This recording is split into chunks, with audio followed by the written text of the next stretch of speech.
All right, Chrysler Pacifica van owners, here's an issue. If you're trying to change your transmission fluid by sucking out the fluid with a vacuum pump, and you take off that filler cap there, you can just see that. I'm trying to get the light on it. That Allen-headed bolt down there. You pull that out, that's where you fill the transmission. And when you go to put your tube in there, it immediately hits transmission parts. You cannot push the tube down in there to get down into the transmission pan. You can't do it. So if you want to change your transmission fluid, you're going to have to find another way, but sucking it out and then refilling it's not going to work, because you can't suck it out because you can't get your tube in there.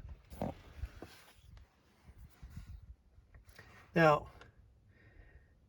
you can certainly pull the pan from under the car and then, go up there and take that shift linkage off of that stud you see there and pull out that Allen-headed bolt and refill.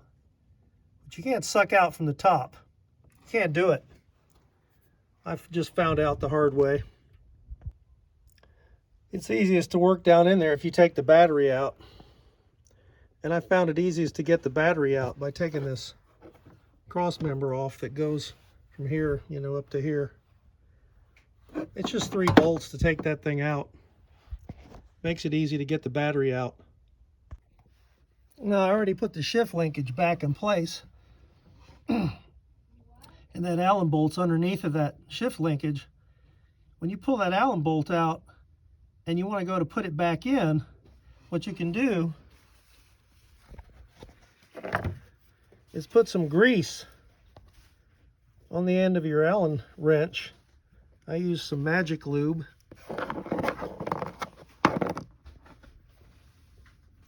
And I put that on the end of my Allen wrench and stuck that in to that Allen bolt so that I could drop it down in there and hang on to it, not lose it. It's kind of like using a magnet, except you use grease to hold that Allen bolt in place. Now, since I pulled the battery out, I wanted to keep the computer hot, so I just hooked up a little battery and plugged it in to this power port. This port's hot no matter what the key switch position. So if you want to keep your electronics, your computer connected to power when you yank the battery, put some 12-volt power in there. That way you won't lose any settings. So the bottom line is, if you want to change your transmission fluid on your Chrysler Pacifica van, you either have to use the transmission cooler line method, where you pull the lines to the cooler, and don't forget there's a thermostat bypass on that, or you have to do the drain the pan from underneath the car method. But if you think you can do it from topside with a vacuum, sadly, it's not going to work.